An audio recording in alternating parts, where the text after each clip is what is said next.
ഞാനൊന്ന് ചോദിക്കട്ടെ, പത്മജ അവസാനത്തെയാൾ, കോൺഗ്രസിന്റെ എല്ലാ മുഖ്യമന്ത്രിമാരും, വടക്കേ ഇന്ത്യയിലെ എല്ലാ പഴയ മുഖ്യമന്ത്രിമാരും BJP-യിൽ ചേർന്നുകൊണ്ടേയിരിക്കുന്നു. ഇവിടെ മുഖ്യമന്ത്രിമാർക്കും ചേരാൻ സൗകര്യമില്ലാത്തത് കൊണ്ട് ഇനി ഒരു അംഗത്തിന് ബാല്യമില്ലാത്ത ആന്റണി സാറ് മാത്രമാണ് ജീവിച്ചിരിക്കുന്നത്.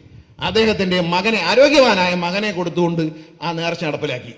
നമ്മൾ ഈ നല്ല ആടിനെ നോക്കി പള്ളിയിൽ നേർച്ച കൊടുക്കും, അല്ലാതെ മുണ്ടി ആടിനെ കൊണ്ടുവന്ന് ആരെങ്കിലും പള്ളിയിൽ നേർച്ച കൊടുക്കും. അതുകൊണ്ട് ചെറുപ്പക്കാരനായ മകനെ AK ആന്റണി അങ്ങ് നൽകിക്കൊണ്ട് ഒരു നേർച്ച കൊടുത്തു. കരുണാകരൻ സാറ് ജീവിച്ചിരിപ്പില്ലെങ്കിലും മകള് BJP-യിൽ ചേർന്നു. ഈ മകൾ BJP-യിൽ ചേർന്നത് കൊണ്ട് ഇവിടെ ഞങ്ങൾക്കൊരു നഷ്ടമില്ല, ഒരു കുന്തവുമില്ല. ആരെവിടെ പോയാൽ നമുക്കെന്ത്? നമ്മളെ കൂട്ടത്തിൽ നിന്ന് ആരും പോകുന്നില്ല. കോൺഗ്രസിൽ ഇങ്ങനെ രാവിലെ ആളുകൾ ഇങ്ങനെ പോയിക്കൊണ്ടിരിക്കുകയാണ്. ഇനി ആരും പോകാൻ ബാക്കിയില്ല. അപ്പോൾ എന്താ പറയുക, പത്മജയുടെ പിതൃത്വത്തെ പറ്റി ഒരുത്തൻ ചോദിക്കുകയാണ്. നമ്മളൊന്ന് ആലോചിക്കണം കേട്ടോ, അത് വളരെ ശ്രദ്ധിക്കേണ്ട കാര്യമാണ്. കാരണം കരുണാകരനുമായി ഏറ്റവും വലിയ ആത്മബന്ധം പുലർത്തിയിരുന്ന, ലീഡറുമായി ഏറ്റവും വലിയ ആത്മബന്ധം പുലർത്തിയിരുന്ന ആളാണ്. അന്നും ലീഡറെ പറ്റി നല്ലതേ ഞാൻ പറഞ്ഞിട്ടുള്ളൂ.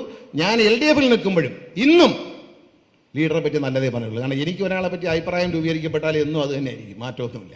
എൻ്റെ മനസ്സിൽ ഞാൻ ആരാധിക്കുന്ന നേതാവാണ്. എന്നെ രാഷ്ട്രീയത്തിൽ കൊണ്ടുവരാൻ വഴികാട്ടി അദ്ദേഹം. എൻ്റെ അച്ഛനെ നിർബന്ധിച്ചാണ് എന്നെ തെരഞ്ഞെടുപ്പിൽ മത്സരിക്കുന്നത്. അദ്ദേഹത്തിൻ്റെ നിർബന്ധം കൊണ്ട് മാത്രമാണ് എന്നെ തെരഞ്ഞെടുപ്പിൽ. ഞാൻ രാഷ്ട്രീയത്തിൽ വന്നത് ലീഡറുടെ നിർബന്ധം കൊണ്ടാണ്. ആ മനുഷ്യരോട് ആ നന്ദി, നായ്ക്കുള്ള നന്ദിയെങ്കിലും നമ്മൾ കാണിക്കണം.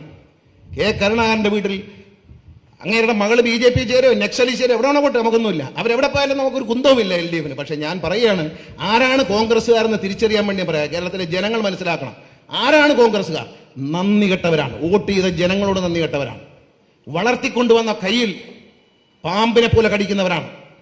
കരുണാകരൻ്റെ വീട്ടിൽ വർഷങ്ങളായിട്ട് ഞാൻ പോയിട്ടുണ്ട്, രാഷ്ട്രീയത്തിൽ ഇല്ലാത്ത കാലത്തും.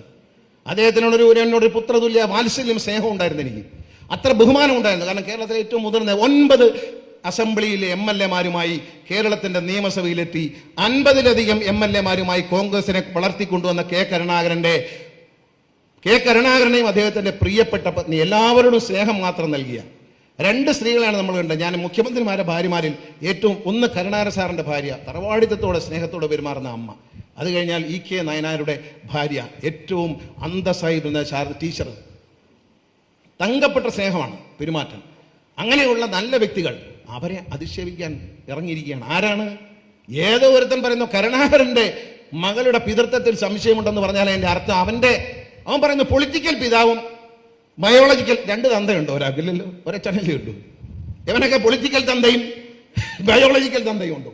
എനിക്ക് അറിഞ്ഞാത്തോണ്ട് ചോദിക്കുക.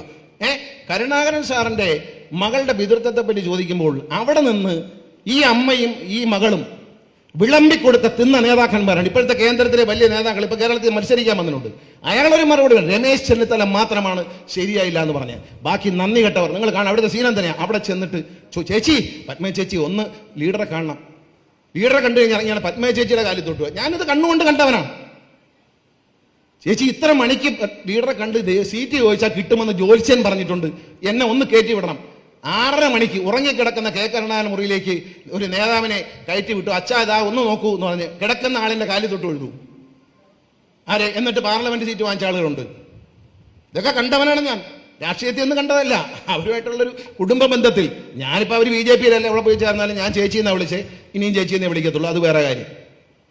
പക്ഷെ പോന്നിവാസം പറയുന്നതിന് അത് കേട്ടിട്ട് മിണ്ടായിരിക്കുന്നവരാണല്ലോ. പോയി പറഞ്ഞവർ വിവരം കെട്ടവരാണ്, സംസ്കാര ശൂന്യനാണ്. പക്ഷേ കേട്ടുകൊണ്ട് മിണ്ടാതിരിക്കുന്നവർ. ആ വീട്ടിൽ കയറി നടന്ന കണ്ണൂരിൽ നിന്നാൽ തോറ്റുപോകും CPM-നോടെന്ന് പേടിച്ച് ആലപ്പുഴയിൽ കൊണ്ട് മത്സരിപ്പിച്ച് പാർലമെന്റിൽ അയച്ച, അസംബ്ലിയിൽ അയച്ച ലീഡറെ മറന്നവർ. അദ്ദേഹത്തിന്റെ മകളുടെ പിതൃത്വം ചില്ലറ തെമ്മാടിത്തനാണോ പറയുന്നത്? എടാ നീ പറഞ്ഞ് ശരിയല്ല എന്ന് പറയാൻ ആരെങ്കിലും തയ്യാറോ? രമേശ് ചെന്നിത്തല അല്ലാതെ ആരെങ്കിലും തയ്യാറായോ? കരുണാകരന്റെ വീട്ടിന്റെ ഉള്ളിലേക്ക് മുണ്ടിന്റെ ഇടയിൽ ഏത്തപ്പഴം തിരികൊണ്ട് ആളുകളകത്തേക്ക് പോകുമായിരുന്നു. ഇതൊക്കെ അറിയണം, കോൺഗ്രസ്സുകാരെ തനിയാറം അറിയാൻ വേണ്ടി പറയുന്ന നന്ദികേട് കൊട്ടാരക്കരക്കാർക്ക് അറിയാം. പക്ഷെ വേറെ ആൾക്കാർ കൊട്ടാരക്കര കാര്യത്തിലേക്ക് വരാം. ഏത്തപ്പഴം തിരികിയിട്ട് മാധ്യമങ്ങൾ മനസ്സിലാണ് അകത്തേക്ക് കയറിപ്പോവും. എന്നിട്ട് അകത്ത് പോയിട്ട് തിരിച്ച് പുറത്ത് ഓഫീസർമാരും, മുഖ്യമന്ത്രിയാ ഭയങ്കര പ്രൗഢിയാ, പോലീസും എല്ലാം നിൽക്കുകയാണ്. ഇങ്ങനെ ഉദ്യോഗസ്ഥന്മാരും ചീഫ് സെക്രട്ടറി ഇങ്ങനെ വിളി നിൽക്കുക. അപ്പൊ അകത്തുനിന്ന് ഈ ഏത്തപ്പഴം ആരും കാണാൻ പുറത്തെടുക്കും.